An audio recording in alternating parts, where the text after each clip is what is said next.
What's going on, guys? James here again. Deck profile for you guys from the Duelist Cup. I decided not to play throughout the rest of the whole entire weekend, just so that I wanted to get the gems and just slightly but significantly play it safe to say drop from the cup once I gather the gems and it's just move right along. Highest level being 19 with a unique convoluted deck profile for you guys, which is White Forest Naturia Traptrix. 45 cards, and what made me decided to try out this convoluted build is that given the fact that during testing, along with the 3 engines rolled into one, made me believe that this deck can explode in terms of going first or second with the help of illusion of choice of sorts. So with that being said, deck profile for you guys. So again, White Forest Naturia Traptrix is the way to go. 45 cards in this deck. So starting off with the White Forest portion of the deck. 2 Sylvie, not 3. 2 OG LZ. LZ Azamina, Rusia. Which of the White Forest is being added onto the list this time because I don't have to worry about no darks in my extra deck anyways. And then Susurus, Woes, Azamina Apes. Now, the idea behind the White Forest engine to be specific in this variation of the list is because no Tails, you hardcore lose to Droll so bad, and then no Stellar because she is a really big magnet to hand traps a whole lot. So Stellar's not on my list, and Tails is not on my list either. And in my version of the build, a lot of people be thinking that I was on the Dia Bellstar package in terms of deception or even Hala Azamina when it comes to LZ Azamina's fusion summon. No. The idea is that different archetypes in general in this 45 card build, they actually help you bridge into each other no matter what. And you will see what I mean about instant bridges. For the Naturias, 3 Mole Cricket, and you also got Vane, Sunflower, Horn Needle, Camellia, just 1, not 2 or 3, is because, first off, the 3 copies of Naturia Blessing can help you bring Camellia back, and on top of that, your Traptrix XZ, being Alamaris, can also help you bring back Camellia as well, which meant that Camellia is meant to keep your Naturias being able to reborn turn after turn after turn, alive and well, so you can facilitate your negates and interrupts like no tomorrow. Bamboo Shoot. And then, as I mentioned earlier, 3 Naturia Blessing and the 1 Naturia Sacred Tree. When it comes to hard opening the card in terms of working with 3 different engines, literally 10% of the time is where Sacred Tree is being opened up. So in case situations like this ever happens about the hardcore opened up tree, this is the part where you either have OGLZ or Traptrix Vesiculo in your hand in combination of Naturia Sacred Tree. Your opponent is forced to make a choice on how many hand traps they will be using to stop the full combo completely. And unless you got Droll, it's basically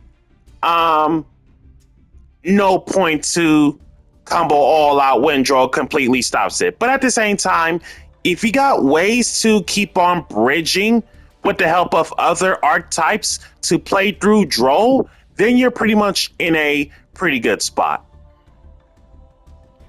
For the Traptrix, Marmeliel, Dionea, just one, not two or three, because the reset button effect in terms of special summon, hard once per turn. But otherwise, the Reborn, a Traptrix all from Dionea's normal summon, doesn't really ever happen that often anymore because you're working with different engines. Mantis, Vesiculo, Arachnocampa, and the whole normal traps, Floodgate, Time Space, to Holotea. So, picturing back with the Traptrix engine earlier on, if you have Vesiculo along with either Apes, Woes, it's essentially free summon the card along with reset button any of these two traps. Or as I mentioned earlier, if you have Vesiculo along with the set Sacred Tree, it's free summon the card and you get a free Naturia card from deck to hand without wasting a real normal summon, which is absolutely fantastic. And what's even more crazy in such a tandem within the combination of cards is that, again, your usual ideal open is where if you have either LZ, Vesiculo, or Sacred Tree in any combination within the three, your opponent is forced to either A, Ash, B, Impulse, or C, in terms of Sacred Tree, purge the card. So that way, by the time they end up wasting so many hand traps, they'll end up wasting around like 3 to 4 cards in terms of stopping the whole thing. And most players definitely do not want that because the name of the game with this deck is all about card economy. And nothing says card advantage keeps your deck agility, speed, and straight up consistent like no tomorrow. And when it comes to the other notable whole normal traps, there were arguments about playing Grave Diggers, but the problem was no space. So it was pretty much these 4 whole normal traps to keep up in tandem with. So that way, I want to use the Time Space and Floodgate more efficiently rather than just Holoteas a lot more if working with the Sarah line. So that way, either A, Dionea with the special summon can help you reset button any of these 2 traps. So that way you want to be as much prepared to maintain control of your whole normal traps as much as possible, as long as you got Calaria on board. And B, Vesiculo's Graveyard can help you reset button these whole normal traps as well. So that way, playing extra copies is literally never that necessary.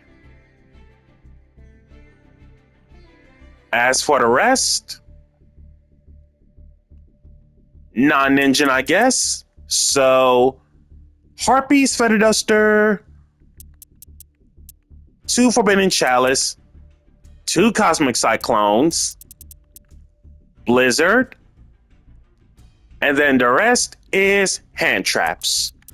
To draw, just the only monster hand trap you don't want to get punished by Canine, which of course it's been seen a lot easier in terms of top dogs of the meta.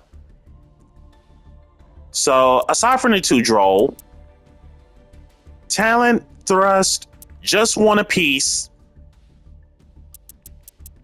Call by the Grave, 3 Infinite Impermanence.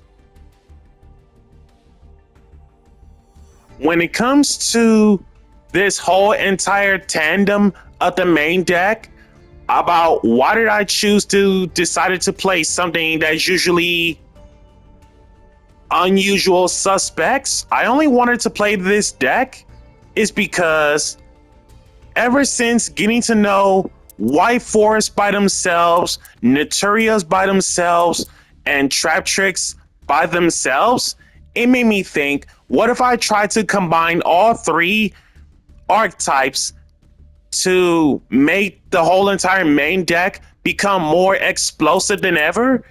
And it actually did its job, to be honest.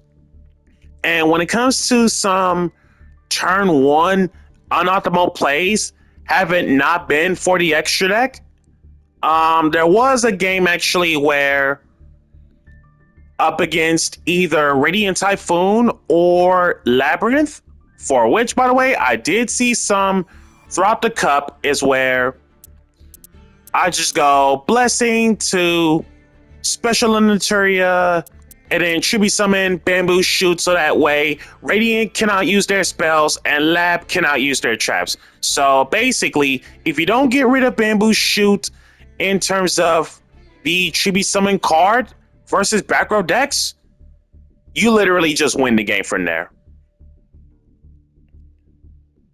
Extra deck. Diabel, Ursula, Silvera, Basic, along with the Zapper Shrimp, Special Summonable, all from Diabel.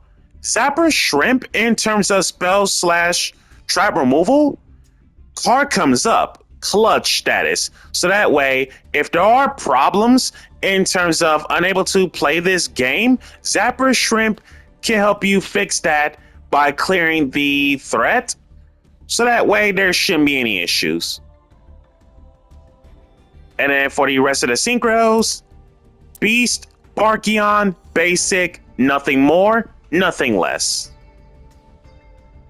For the XZs, one of each Traptrix, Rafflesia, Alamaris, Pinguicula.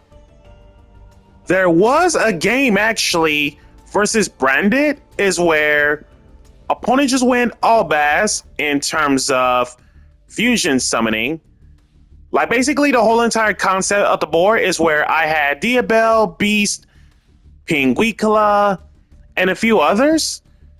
Opponent just went Albaz, fuse with my Beast, make Mirror Jade, and it makes it so that Pinguicula attempted to absorb due to the fact that Albaz left to the graveyard in terms of material use, but Mirror Jade had to get it canceled. That's basically the theoretical part, so that way she wouldn't be touched by dragons. But at the same time, Mirror Jade is a worm. But there was another theory with Pinguicula in terms of +1 material, is where if you have this on the field, if they go Fiendsmith Strat in terms of discard Lurie on the Fiendsmith player's turn, Lurie would attempt to summon while Pinguicula is going to absorb Lurie as the material, so that way Fiendsmith plays are going to get slowed down a lot, which is amazing. Drill Driver. On the offensive terms, Pierce Battle Damage comes up, and if you don't have any offensive ways to keep your combos going, Drill Driver can help you reborn, so that way, in terms of either Synchro Climb into your White Forest Bridge, or even Drill Driver being able to reborn Beast means you are able to keep your unlimited spell negates in check, which is amazing. And Alamaris, the Traptrix XZ, being able to bridge back into Naturias like Camellia, you always want to keep up with your infinite amounts of reborns throughout the whole entire game as possible. So Alamaris is MVP. Always gotta have a backup plan to make sure if you run out of Naturia blessings, Alamaris can help you fix that. Reborn Camellia, keep your Reborn Naturia plays going. For the links, Sarah, Caleria, Adipus, basic. Sarah for the combo. Caleria is to maintain control of time, space, and or floodgate. And then Adipus card is your Stone Cold Killer in terms of Traptrix monsters being able to obtain so much boosting for the OTK lines.